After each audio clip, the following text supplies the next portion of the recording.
इस संपूर्ण शारदीय नवरात्र के दौरान हमने दुर्गा सप्तशती का पाठ का श्रवण किया, लेकिन ये पाठ तब तक अधूरा माना जाता है जब तक हम इस दुर्गा सप्तशती के अंतर्गत देवी सूक्त, मूर्ति रहस्य और क्षमा प्रार्थना का पाठ श्रवण नहीं करते। तो आज के इस वीडियो में हम दुर्गा सप्तशती को समाप्त करने से पहले हमारे वैदिक पुराणों में उपलब्ध तंत्र में बताए गए अनुसार देवी सूक्त का श्रवण करेंगे और इस वीडियो के अंत में आप सबके लिए बहुत ही सुंदर और मधुर देवी दुर्गा का स्रोत भी है जो आपके मन और हृदय को शांति प्रदान करेगा। तो चलिए आज का दुर्गा सप्तशती पाठ आरंभ करते हैं। देवताओं ने कहा कि हे देवी, आपको नमस्कार है। महादेवी शिवा को सर्वदा नमस्कार है। प्रकृति और भद्रा को हम प्रणाम करते हैं। हम नियम पूर्वक देवी जगदम्बा को नमस्कार करते हैं, रौद्रा को नमस्कार करते हैं, नित्या, गौरी और धात्री को बारंबार नमस्कार करते हैं।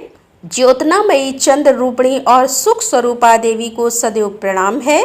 शरणागतों का कल्याण करने वाली वृद्धि और सिद्धि रूपा देवी को हम बारंबार नमस्कार करते हैं। नरुति यानी राक्षसों की लक्ष्मी, राजाओं की लक्ष्मी यानी राज लक्ष्मी और शवाणी यानी कि शिव पत्नी, इस सभी के स्वरूप भूता आप जगदम्बा को बारंबार प्रणाम है।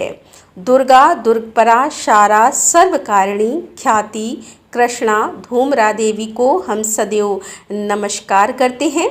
अत्यंत सौम्य और अत्यंत रौद्र रूपा देवी को हम नमस्कार करते हैं, उन्हें हमारा बारंबार प्रणाम है। जगत की आधारभूताकृति देवी को बारंबार नमस्कार है। जो देवी सभी प्राणियों में विष्णु माया के नाम से कही जाती है, उनको हम बार बार नमस्कार करते हैं। जो देवी सभी प्राणियों में चेतना कहलाती है, उन्हें नमस्कार है। जो देवी सभी प्राणियों में बुद्धि रूप से विराजमान है, उनको नमस्कार है। जो देवी सभी प्राणियों में निंद्रा रूप से स्थित है, उनको नमस्कार है। जो देवी सभी प्राणियों में क्षुधा रूप से स्थित है, उनको नमस्कार है। जो देवी सभी प्राणियों में छाया रूप से विराजमान है, उनको हम बारंबार नमस्कार करते हैं।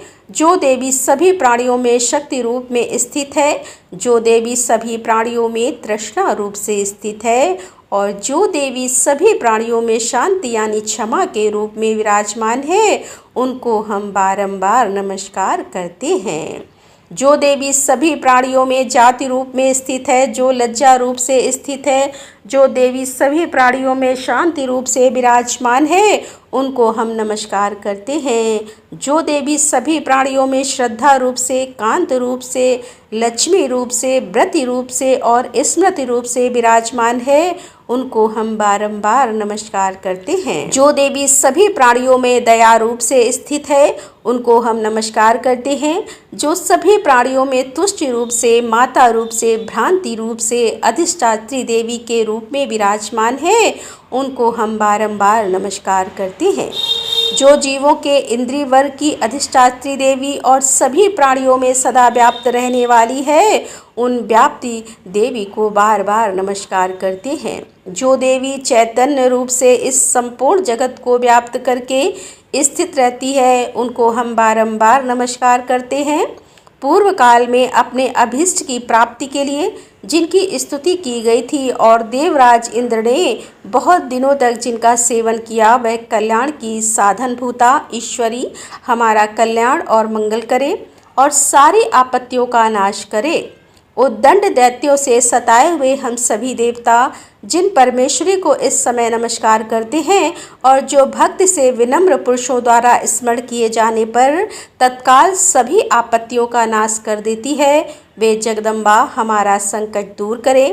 इस प्रकार दुर्गा सप्तशती अंतर्गत तंत्र देवी सूक्त समाप्त हुआ। आइए अब हम प्रधानिक रहस्य का श्रवण करते हैं। सप्तशती के इन तीनों रहस्यों के नारायण ऋषि हैं, अनुष्ठित छंद है, महाकाली, महालक्ष्मी और महासरस्वती देवता है। शास्त्रोक्त फल की प्राप्ति हेतु जप में इनका विनियोग किया जाता है। राजा ने कहा, हे भगवान, आपने चंडिका के अवतारों की कथा मुझसे कही। हे ब्राह्मण, अब इन अवतारों की प्रधान प्रकृति का वर्णन कीजिए। हे द्विज श्रेष्ठ, मैं आपके चरणों में पड़ा हूँ, मुझे देवी के जिस रूप की जिस विधि से आराधना करनी है वह सब मुझे यथार्थ रूप से बताइए। यह सुनकर ऋषि ने कहा कि हे राजन, यह रहस्य परम गोपनीय है, इसे किसी से भी कहने योग्य नहीं बताया गया है। लेकिन तुम मेरे भक्त हो, इसलिए तुमसे ना कहने योग्य मेरे पास कुछ भी नहीं है। त्रिगुणमयी परमेश्वरी महालक्ष्मी ही सबका आदि कारण है। वे ही दृश्य और अदृश्य रूप से संपूर्ण विश्व को व्याप्त करके स्थित रहती हैं। हे राजन, वे अपनी 4 भुजाओं में मातुलुंग यानी बिजौरे का फल, गधा, खेट यानी ढाल और पान पात्र तथा मस्तक पर नागलिंग और योनि इन वस्तुओं को धारण करती है। तपाए हुए स्वर्ण के समान उनकी कांति है। तपाए हुए स्वर्ण के ही उनके आभूषण हैं। उन्होंने अपने तेज से इस शून्य जगत को परिपूर्ण कर दिया है। परमेश्वरी महालक्ष्मी ने इस संपूर्ण जगत को शून्य देखकर केवल तमोगुण रूप उपाधि के द्वारा एक अन्य उत्कृष्ट रूप धारण किया है। वह रूप एक नारी के रूप में प्रकट हुआ, जिसके शरीर की कांत निखरे हुए काजल की भांति काले रंग की थी। उसका श्रेष्ठ मुख दाणों से सुशोभित था, नेत्र बड़े बड़े और कमर पतली थी। उसकी 4 भुजाएं ढाल, तलवार, प्याले और कटे हुए मस्तक से सुशोभित हो रही थी। वो वक्ष स्थल पर कबंध की और मस्तक पर मुंडों की माला धारण किए हुए थी। इस प्रकार प्रकट हुई। स्त्रियों में श्रेष्ठ तामसी देवी ने महालक्ष्मी से कहा कि हे माते, आपको नमस्कार है, मुझे मेरा नाम और कर्म बताइए। तब महालक्ष्मी ने स्त्रियों में श्रेष्ठ उस तामसी देवी से कहा कि हे देवी, मैं तुम्हें नाम प्रदान करती हूँ और तुम्हारे जो जो कर्म है उसको भी बताती हूँ। ध्यानपूर्वक सुनो। महामाया, महाकाली, महामारी, क्षुधा, त्रषा, निंद्रा, तृष्णा, एकवीरा, कालरात्रि और दुर्तया यह तुम्हारे नाम है, जो कर्मों के द्वारा लोक में चरितार्थ होंगे। इन नामों के द्वारा तुम्हारे कर्मों को जानकर जो उनका पाठ करता है वह सुख भोगता है।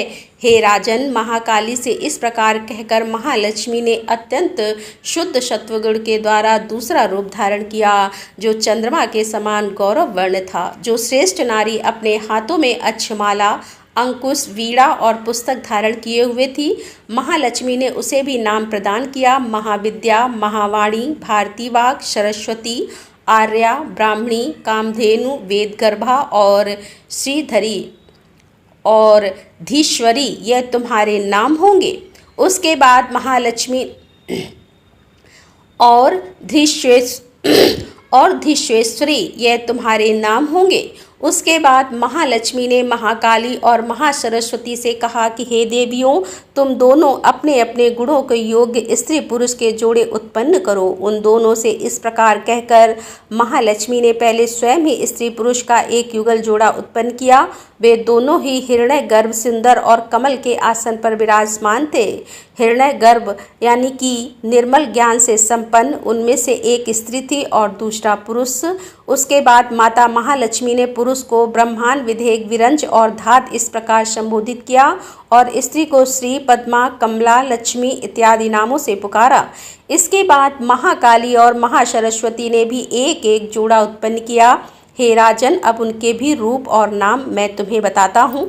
महाकाली ने कंठ में नीले चिन्ह से युक्त लाल भुजा, श्वेत शरीर और मस्तक पर चंद्रमा का मुकुट धारण करने वाले पुरुष को और गोरे रंग की स्त्री को जन्म दिया। वह पुरुष रुद्र, शंकर, स्थानु, कप्रद्दी और त्रिलोचन के नाम से प्रसिद्ध हुआ और स्त्री से त्रयी, विद्या, कामधेनु, भाषा, अक्षरा और स्वरा यह नाम हुए। हे राजन, माँ सरस्वती ने श्वेत रंग की स्त्री और श्याम रंग के पुरुष को प्रकट किया। उन दोनों के नाम भी अब मैं तुम्हें बताता हूँ। उनमें पुरुष के नाम थे विष्णु, कृष्ण, ऋषिकेश, वासुदेव और जनार्दन और स्त्री उमा, गौरी, सती, चंडी, सुंदरी, सुभागा और शिवा इन नामों से प्रसिद्ध हुई। इस प्रकार तीनों युवतियां ही तत्काल पुरुष रूप को प्राप्त हुईं। इस बात को ज्ञान नेत्र वाले लोग ही समझ सकते हैं, बाकी के अज्ञानी जन इस रहस्य को नहीं जान सकते। हे राजन, महालक्ष्मी ने त्रय विद्या रूप सरस्वती को ब्रह्मा के लिए पत्नी रूप में समर्पित किया, रुद्र को वरदायिनी गौरी और भगवान वासुदेव को लक्ष्मी प्रदान की। इस प्रकार सरस्वती के साथ संयुक्त होकर ब्रह्मा जी ने ब्रह्मांड को उत्पन्न किया और परम पराक्रमी भगवान रुद्र ने गौरी के साथ मिलकर उसका भेदन किया। हे राजन, उस ब्रह्मांड में प्रधान महत्व आदि कार्य समूह पंच महाभूत आत्मक समस्त स्थावर जंगम रूप जगत की उत्पत्ति हुई और फिर लक्ष्मी के साथ भगवान विष्णु ने उस जगत का पालन पोषण किया। प्रलय काल आते ही गौरी के साथ महेश्वर ने उस संपूर्ण जगत का संहार कर दिया।